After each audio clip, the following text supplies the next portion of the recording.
Hello বন্ধুরা, সবাই কেমন আছেন? আশা করি সবাই অনেক ভালো আছেন। পূর্ণিমা কিচেনে সবাইকে স্বাগত জানাই। সো দেখুন, আজকে আমি কি এক দারুণ এবং মজার রেসিপি নিয়ে চলে এসেছি, খেজুর। হ্যাঁ, এটা কিন্তু আমরা সবাই চিনে থাকি, সবাই খেয়ে থাকি। এই খেজুর দিয়ে খেজুর রানি অর্থাৎ খেজুর নাড়ু তৈরি করব। ওকে, সো দেখুন, আর এক পাশে আমি সামান্য একটু চিড়া নিয়েছি, যেটা আমরা খেয়ে থাকি। সেই চিড়া আমি একটু হালকা করে ভেজে নেব। ভেজে নিয়ে তারপরে খেজুরের সঙ্গে খেজুর রানি অর্থাৎ খেজুর নাড়ু মানে খেজুরের নাড়ু তৈরি করে নেব। সো দেখুন, আমি কিন্তু খেজুরের ভিতরে যে বিচি থাকে, সো সেগুলো আমি বের করে নিয়েছি। তারপর আমি হাতের মাধ্যমে আমি ম্যাশ করে নেব। ওকে, সো ম্যাশ করে নেব সুন্দর করে, যাতে পরবর্তীতে আমার অতটা সমস্যা না হয় ম্যাশ করার জন্য। ওকে, সো হাত দিয়ে যতটা স্মুথ করা যায় ততটা কিন্তু খুন্তির মাধ্যমে করা যাবে না এটা। সো সেই জন্য আমি হাতের মাধ্যমে স্মুথ করে নিচ্ছি, ম্যাশ করে নিচ্ছি। দেখুন, একটু ডলে ডলে সো সুন্দর করে একদম ম্যাশ করে নিচ্ছি, দেখতে পাচ্ছেন? সো এটা তো আমরা সবাই খেয়ে থাকি, এমনি এমনি সবাই খেয়ে থাকি। আবার অনেকে পায়েসের সঙ্গে, পিঠার সঙ্গে, অনেক কিছুর সঙ্গেই কিন্তু আমরা এই খেজুরটা খেয়ে থাকি। সো একটু ভিন্নতা আনার চেষ্টা করছি। দেখুন, আমার কিন্তু ম্যাশ করা হয়ে গেছে। আর দেখুন, আমি কড়াইয়ে এই সামান্য একটু জিরা আমি হালকা করে ভেজে নিব, যাতে গন্ধটা না থাকে। কাঁচা জিরার যে একটা গন্ধ ভাব থাকে, সেটা যেন না থাকে। ওকে, সো সেই জন্য আমি একটু হালকা করে ভেজে নিচ্ছি। আর আপনারা কিন্তু চাইলে জিরার পরিবর্তে সুজিও অ্যাড করতে পারেন। সুজি, বাদাম, তারপর নারকেল কুঁড়ো, তিল, অনেক কিছু ইউজ করা যায়। ওকে, সো যেটা আপনার বাসায় থাকবে আপনি সেটা দিয়ে ইউজ করতে পারেন। সো এবার আমি এই দেখুন, খেজুরটা আমি হাত দিয়ে একটু ভেঙে নিব চিড়াটা। সো তারপর আমি দুটো অ্যাডজাস্ট করে নেব, ঠিক আছে? সো সামান্য একটু জল দিয়েছি, তারপর আমি চিড়া দিয়েছি, তারপর আমি এই খেজুরটা দিয়ে দিলাম। দিয়ে আমি সুন্দর করে নাড়াচাড়া করে নেব। হালকা একটু ঘিও দিয়েছি আমি। এবার আমি সুন্দর করে নাড়াচাড়া করে নামিয়ে নেব, ঠিক আছে? সো আমার কিন্তু এই দেখুন হয়ে গেছে, আমি নামিয়ে নিয়েছি। কতটা সুন্দর হয়েছে কালার, একবার দেখুন বন্ধুরা, সুন্দর হয়েছে না?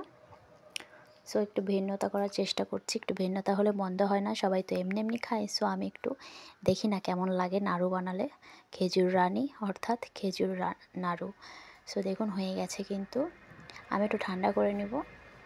সো অনেকটা গরম, সেই জন্য হালকা একটু ঠান্ডা করে নিয়ে তারপর হাতে আমি একটু ঘি মাখিয়ে নেব। হাতে একটু ঘি মাখিয়ে নিয়ে আমি নাড়ুর শেপ তৈরি করে নেব। ওকে, সো দেখুন, আমি হাতে একটু ঘি মাখিয়ে নিয়েছি। এবার আমি ছোটো ছোটো করে বা মিডিয়াম করে নাড়ুর শেপ তৈরি করে নেব।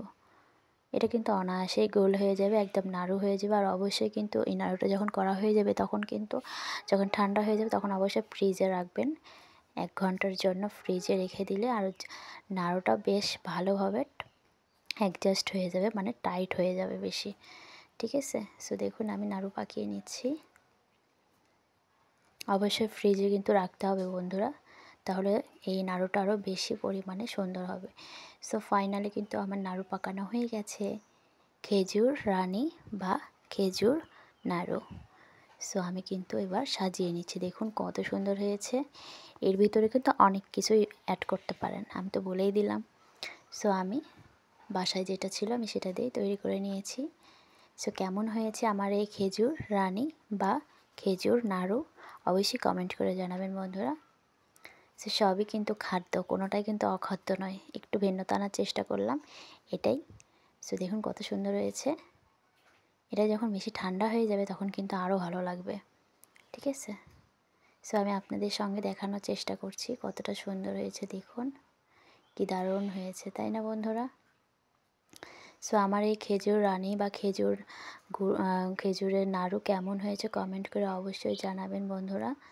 সো আমি একটু মানে খুব বেশি ঠান্ডা হয় না, ফ্রিজে রাখি নাই, তবুও আমি চেষ্টা করছি দেখানোর। এই দেখুন, দারুণ হয়েছে, দারুণ হয়েছে। আমার কাছে তো বেশ ভালো লেগেছে। আপনাদের কাছে কেমন লেগেছে অবশ্যই কমেন্ট করে জানাবেন। আর যারা নতুন আছেন তাদেরকে রিকোয়েস্ট করছি, প্লিজ আমার চ্যানেলটি সাবস্ক্রাইব করে পাশে থাকবেন। যারা পুরাতন আছেন তাদেরকে অসংখ্য ধন্যবাদ জানাই। সো সবাই সবাইকে সাপোর্ট করে আমরা কাজ করে আমরা এগিয়ে যাব। সো সবাই সুস্থ থাকবেন, ভালো থাকবেন, পূর্ণিমা কিচেনের সঙ্গেই থাকবেন। টাটা বন্ধুরা।